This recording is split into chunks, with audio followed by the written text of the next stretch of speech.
Thank you, Mr. Speaker. Can I begin by echoing and supporting very much your fine tribute to Ian Davis and thank him for all his service to this House and wish him all the very best in his retirement. Mr. Speaker, I know members from across this House will want to congratulate Gareth Southgate and his team on their 2-0 win against Germany at Wembley last night, the first time the men's team have beaten Germany in 55 years in a knockout game. We wish them all the best for their match against Ukraine on Saturday, and we'll all be hoping against hope that this time, finally, football is coming home. Mr. Speaker, this morning I had meetings with ministerial colleagues and others. In addition to my duties in this House, I shall have further such meetings later today.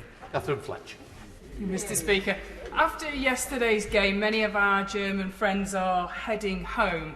But does my right honourable friend agree that, as the song goes, if they want to stay here, drinking all our beer, then they need to join the 5.6 million people who have already successfully applied for the EUSS settlement scheme forthwith before today's deadline?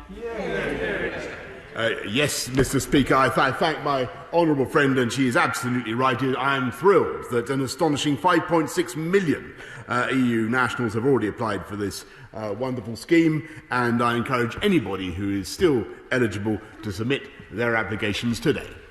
We now come to the Leader of the Opposition, Keir Starmer. Thank you, Mr. Speaker. Can I join your comments and sentiments about Ian Davis and wish him the very best from all of us in this House? Can I also congratulate the England team for yesterday's performance? Having been at Wembley for the Euro '96 semi-final and experienced firsthand the agony of that defeat, yesterday's result was truly incredible. And I know the whole House will wish the team the very best of luck on Saturday. The whole House will wish them the best of luck on Saturday, I'm sure. Mr. Speaker, why didn't the Prime Minister sack the former Health Secretary on Friday morning?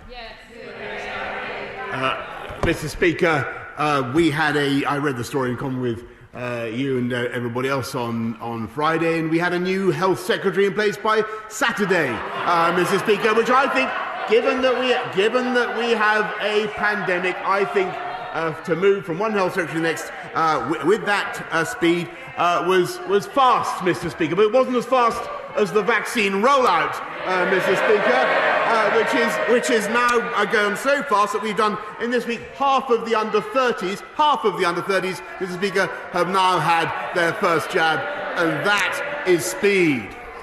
Keir Starmer. Mr. Speaker, what a ridiculous answer. The Prime Minister must have been the only person in the country who looked at that photo on Friday morning and thought that the Health Secretary shouldn't be sacked immediately. On Friday, the Prime Minister's spokesperson said, quote, "The Prime Minister considers the matter closed." Minister after minister were then sent out to defend the indefensible. It was briefed that the Prime Minister was quite happy for the Health Secretary to stay in his post.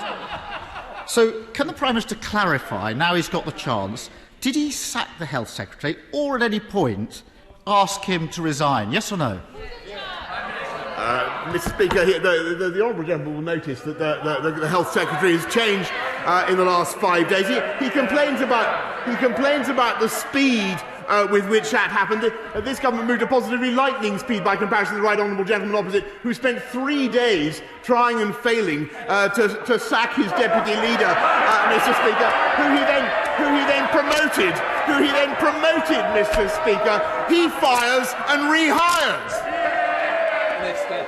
Mr. Speaker, the deputy leader is sitting beside me. The former health secretary has done a runner. Mr. Speaker, on Friday, the Prime Minister said the case was closed. Then on Monday, he tried to take the credit for the Health Secretary resigning. In a minute, he'll be telling us he scored the winner last night. But let me press the Prime Minister a bit more on this. The person the Health Secretary was in a relationship with was his non-executive director.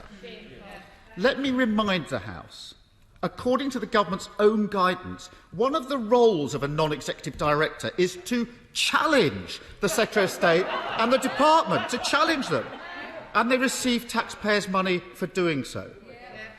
So from the offset, it was blindingly obvious that there was a conflict of interest here and a whole host of unanswered questions. Why on earth did the Prime Minister judge that this matter was closed on Friday morning? Mr. Speaker, I hesitate to accuse the Right Honourable Gentleman of repeating his question. I observe that the non-executive director in question is also no longer with the department, and what the continuity, Mr. Speaker, is that that department is getting on with the fastest vaccine rollout of any European country. And I'm proud to tell this House that this week, I can tell you what's happened just in the last few days. This country has actually overtaken Israel in the proportion of people we have vaccinated, Mr. Speaker, and I think he might pay tribute to the Health Department for that achievement. Yes, Starmer. So, Mr. Speaker, let me get this right. The Prime Minister was happy to keep a health secretary in place during the pandemic who he not only thought was absolutely hopeless, but he also knew had broken the rules and was in a relationship with somebody he was employing at taxpayers' expense. It doesn't sound like case closed to me. And I know the Prime Minister is keen to sweep this under the carpet. But let me tell the Prime Minister why this matters. Millions of people made huge and very difficult sacrifices to follow the rules that his Health Secretary had introduced. Prime Minister, take the case of Ollie Beebe. I'm sorry, you might want to listen. Ollie died of leukemia on the 5th of May, the day before the photo of the former Health Secretary was taken. Ollie died, like so many other people in this pandemic, with his family and friends unable to spend time with him. When he was in hospital, he begged to see his family. But following the rules, only one member of his family was allowed to see him. His mum said, "I'm livid. We did everything we were told to do, and the man who made the rules didn't. How can that be right?" So I asked the Prime Minister again, how could he possibly think this matter was closed on Friday morning?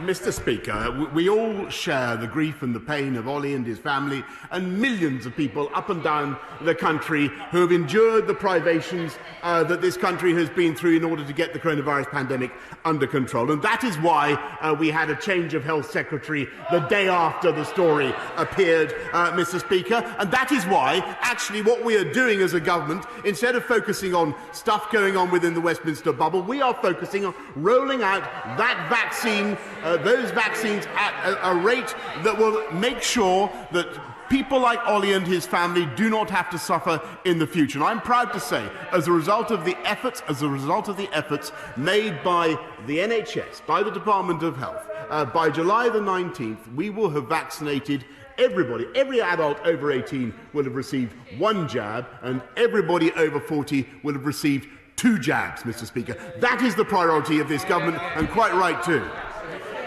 Keir Starmer. Mr. Speaker, I can hardly think that the Prime Minister thinks it's appropriate, in response to a question about Ollie, to suggest that this is, in his words, the Westminster bubble. The Westminster bubble, in answer to that question, Prime Minister? Before Prime Minister's questions this morning, I spoke to Ollie's mum about the awful circumstances that she and her family have been through. She told me, Prime Minister, that every day she watched the press conferences, every day they were on, and she hung on to every word that government ministers said, so that she would know what her family could and couldn't do. Yeah. And then they followed the rules. Yeah. This is not the Westminster bubble. Yeah. She told me that for her and her family, this case isn't closed. Yeah. And she speaks for millions of people. Yeah. Ask the Prime Minister to withdraw that when he gets up. Yeah. Withdraw that when he gets up. It's the wrong response to Ollie's case. I can't help concluding that the Prime Minister didn't ask relevant questions on Friday morning, either because he didn't want to know the answers, or because he knows full well there's more to come out. Yes. Well, then, he says nonsense. So I asked the Prime Minister, in response to his muttered nonsense, when he declared the case closed on Friday morning, had he asked the Health Secretary if he'd broken any other rules? Yes or no? Mr. Speaker, let me be absolutely clear with the right honourable gentleman, and I think the whole House and the whole country can see that we have a new Health Secretary in place and have had one since the day after the stories appeared, and that was entirely right, and that was the right response to the situation. And he is, of course, he's right in what he says about the sacrifice made by families up and down the land. But the best response, in my view, to their grief and their pain and the sufferings that they have endured is to get on with a new health secretary, which is what we have, and with all the energy and application that we have, to roll out those vaccines and allow the people of this country to work forwards towards Freedom Day, which I devoutly hope will come on July the 19th. And never let it be forgotten, Mr. Speaker, that if we'd followed the advice of the right honourable gentleman, that would not be possible, because it was under his proposals that we would have stayed in the European Medicines Agency and been unable to deliver the vaccine rollout at all. Yes, Starmer. Mr. Speaker, I really think that having failed to sack the former Health Secretary, he really is trying to take credit now for the fact that we've got a new Health Secretary. So, Mr. Speaker, well, he wouldn't be there if the Prime Minister had his way. The matter was closed. So, Mr. Speaker, it's no questions asked by the Prime Minister on Friday and no questions answered today. Yeah. There's a pattern here. Yeah. When Dominic Cummings broke the rules by driving to Barnard Castle, the Prime Minister backed him. Yeah. When the Housing Secretary unlawfully approved a £1 billion property deal for a Tory donor, the Prime Minister backed him. When the Home Secretary broke the Ministerial Code, the Prime Minister backed her. And when the Health Secretary broke COVID rules, the Prime Minister tried and wanted to back him too. Every time it's the same old story. Isn't it the case, Mr. Speaker, that while the British people are doing everything asked of them, it's one rule for them and another rule for everybody else? Mr. Speaker, there was a new Health Secretary the following day, Mr. Speaker, and the whole country can see that, and we are getting on with our agenda of vaccinating the population of this country through the energy and application of the new Secretary of State for Health and the Department of Health. And I thank them and I congratulate them. And it's as a result of that vaccine rollout, Mr. Speaker, which, as I say, would have been impeded, fatally impeded, had we followed the policies of the party opposite. That we're able now we have a higher wall of vaccination than virtually any other country in the world, and we are able to proceed with our cautious but we hope irreversible unlocking of the UK economy, with the result, Mr. Speaker, that growth is up to levels we haven't seen since last July. Jobs are up, and he calls for us to act faster in removing cabinet ministers, Mr. Speaker. It took him 3 days, as I say, to give her three new jobs. Shadow Chancellor of the Duchy of Lancaster, a Shadow Secretary of State for the Future of Work. We create jobs, Mr. Speaker. He creates non-jobs. He dithers, we deliver. Jacob Young. Thank you, Mr. Speaker. The steel industry is an asset of national strategic importance. Not just my words, but the words of the Prime Minister. And I know he means it, because when Grable went into administration, this government supported British Steel until a new buyer was found. British Steel still employ more than 800 people in Redcar and Cleveland and more than 3,000 people in Scunthorpe. So can I ask the Prime Minister, in light of the TRA's recommendations to the Trade Secretary, how will he ensure that steel remains a national strategic asset? My honourable friend is absolutely right to campaign for British Steel, and we have an ambitious plan to transform our country with better use of British Steel. As I said to the House a couple of weeks ago, there's a 7.6 million pipeline of steel waiting to be bought over the next decade. And as for the recommendations of the Trade Remedies Authority, the government is considering them, and the Department for International Trade will update the House later today. Leader of the SNP, Ian Blackford. Yeah. Thank you, Mr. Speaker. And can I join you in wishing Ian Davis all the best for his retirement, and thank him for the service that he has given to the Scots Guards in this House. He has truly been a friend and a sane voice to give guidance to those of us on these benches when we've needed it, and I thank him very much for that. Can I congratulate England? for their victory last night, and of course wish them all the best in the tournament ahead. Of course, they've done well. They've won most of their matches, with the exception of the game against Scotland, where, of course, they even failed to score a goal. No luck. Mr. Speaker, in July 2019, this Prime Minister gave an unequivocal guarantee to EU nationals living in the UK. The Prime Minister said they will have an absolute certainty for the right to live and remain. Less than 2 years later, hundreds of thousands of EU nationals have been left in limbo, including thousands of children. While the settlement scheme deadline falls today, we know there are hundreds of thousands of unprocessed cases. It is simply unacceptable, Mr. Speaker, that their rights will be diminished by the failures of this government. Will the Prime Minister honour his word, give certainty, scrap the disastrous settled status deadline before we face another Tory Windrush? I thank the right honourable gentleman, and I'm just to repeat what I said to my honourable friend earlier. I think it's fantastic that 5.6 million people have applied. We are processing all the applications as fast as we possibly can, and clearly the most important thing is for anybody who still hasn't applied to get their application in today. In Blackford. Thank you, Mr. Speaker. But the issue is there is a backlog of hundreds of thousands of cases because of delays on decisions. Mr. Speaker, overnight, thousands of our friends and neighbours could become illegal immigrants. They are living in fears for their jobs, their families and their livelihoods, all because this Prime Minister won't keep his word. We know all too well the experience of this government's Home Office. Dawn raids, vulnerable people deported, a hostile environment for the Windrush generation. Scotland's message to EU citizens is you're welcome here. We want you to stay. This is your home. But this UK government is causing EU citizens untold stress. One woman who has been in the UK for 44 years says that she feels suicidal. Another says she feels like a third-rate citizen. So, Mr. Speaker, this is shameful. Will the government now do the right thing? Scrap the deadline and introduce automatically granted settled status? Or will the Prime Minister's legacy be the ridiculous removal of NHS staff, our local community workers, our teachers and many more who have made their homes here?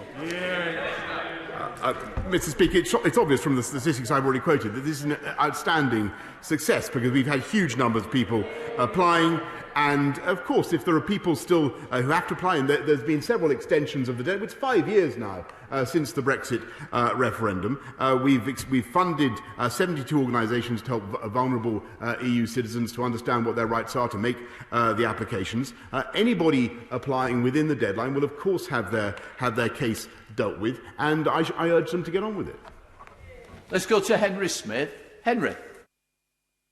Thank you very much, Mr. Speaker. I pay tribute to the government for the world-leading COVID-19 vaccination programme.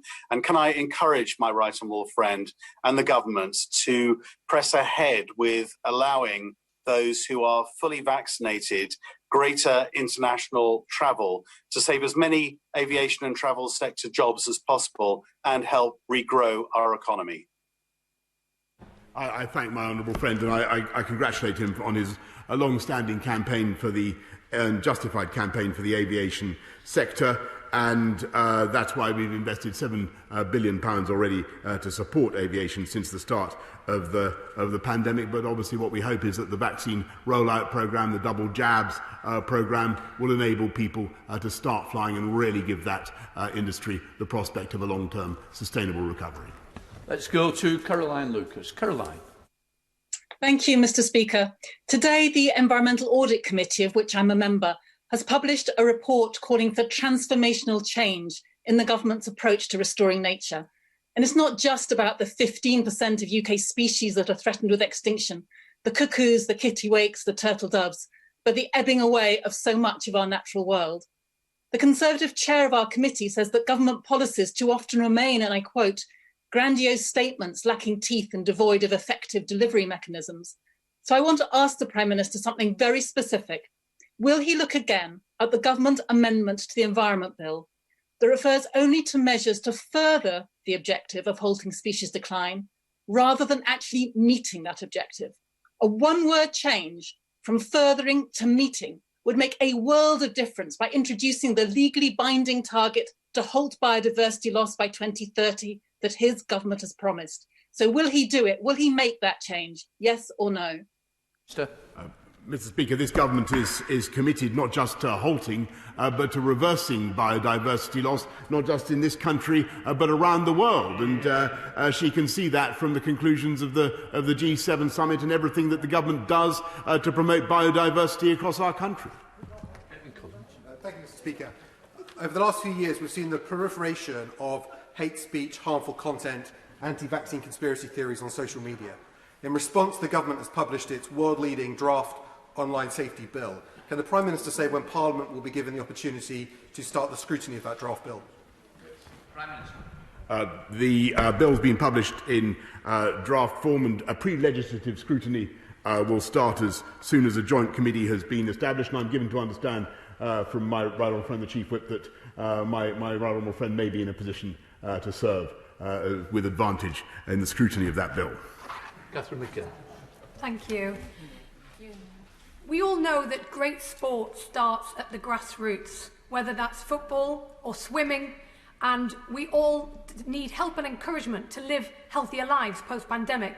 Yet since last March, over 400 leisure and fitness facilities have permanently closed, including our much-loved swimming pool in West Denton, and many thousands more are under threat. So will the Prime Minister do two things about that today?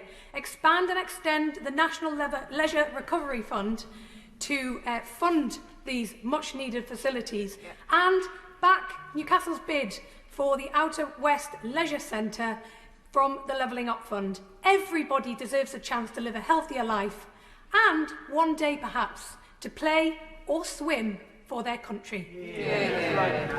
Well, I thank the honourable lady, because I think that it was a great question, and she's absolutely right to champion grassroots sport and what it can do for young people and for the health of this country.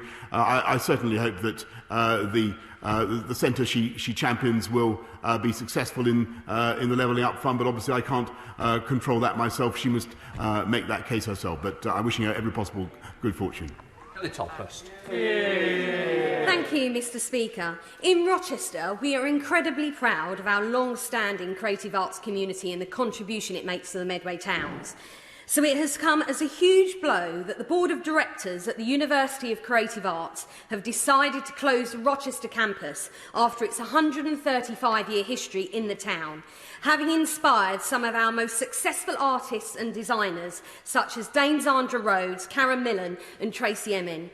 Does my right honourable friend agree that the university's plan to close the site at such a difficult time for the sector will be detrimental to our levelling up agenda locally, but also to the opportunities for so many working class kids in Medway, for who this campus has always provided an instrumental route into further and higher education?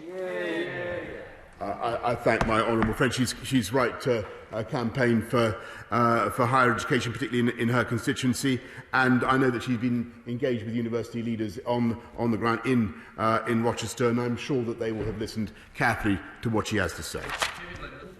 Thank you very much, Mr. Speaker. On Friday, I visited David McCutcheon, the Chief Executive of Bullet Express, which is a haulage firm in the Baillieston area of my constituency.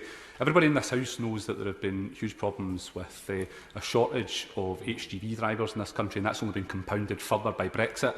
So I've got a simple question for the Prime Minister. Why can't we add HGV drivers to the UK shortage occupation list? Mr. Speaker, I'll certainly look at what he's proposing, but I think the most important thing is to get our entire workforce back at work, and there are currently millions of people still on furlough, and of course there are labour shortages at the moment, but we need to get people back into work, and that's why we've got to continue to roll out the vaccines in the way that we are.